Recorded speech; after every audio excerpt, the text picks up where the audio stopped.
I see this audition for this TV show about heavy metal on VH1. And I'm like, great, I'm an actor. Like, I just played like the metal girl. They want a sexy rocker chick. I'm like, I've got this in the bag, done. The night before the audition, I'm like, okay, the only thing is like, I don't really know anything about heavy metal music, nothing. So I'm gonna research and study all the things so I can know everything there is to know about it. All night, like trying to learn the lyrics to the Metallica songs. Oh my God, it was just a hot mess.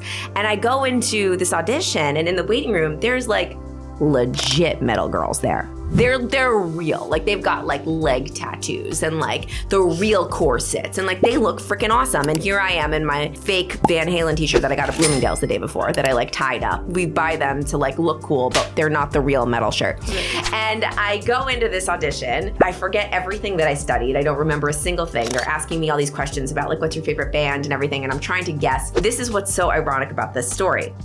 At the bottom of my resume, I say that I do a great Britney Spears impersonation, because it was just like a funny thing that when you're an actor, you put like, you know, like an extra little funny thing that you do to spark conversation. And I forgot that it was there. The producer goes, Jen, can we see your Britney? You do a Britney? This is like so going in the wrong direction.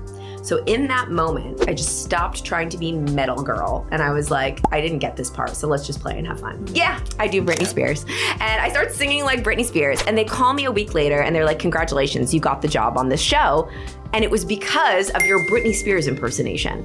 It's crazy. This is like the first time I started to learn this lesson of when you are your most authentic self, that's usually when opportunities come your way. Because they're just like, you were so funny. We could see us having a great time with you on set. It didn't matter how metal I was. They liked me for me. And that's what got me the job.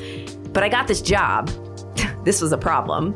On this heavy metal talk show. And I know nothing about heavy metal. I was basically building this brand and building this facade of being sexy metal girl. And it went down a direction that I never imagined it would. The show lasted for 5 years. I started to develop this huge audience of people that loved me for being the metal girl.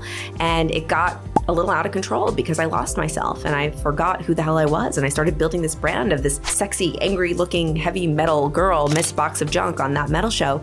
And it couldn't have been further from who I really was. This was a very similar thing that was happening to me when I was in The Wedding Singer. I heard the voice. It was like, Jen, what's gonna happen when this show gets canceled? What are you even gonna do? Because everybody knows you as this thing and this is not who you are. I just kept pushing it away. No, because another season would come on and they would bring me on for another season. Great, I have a job, it's amazing. There was nothing wrong with having this great gig. The only thing wrong with it was that I was losing myself.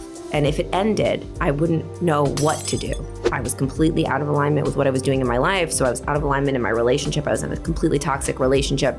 I was more bulimic than ever before because I was on camera every single day and everything was based on what I looked like. And I spiraled and it got really dark and it got really bad. Just at the tail end of as bad as it got was when I found out the show was canceled. And the guy that I was with left me for one of our friends. I went from living this life that I thought was completely under control on the outside. It wasn't, but at least it looked that way, to losing everything and having to start over and figure it out.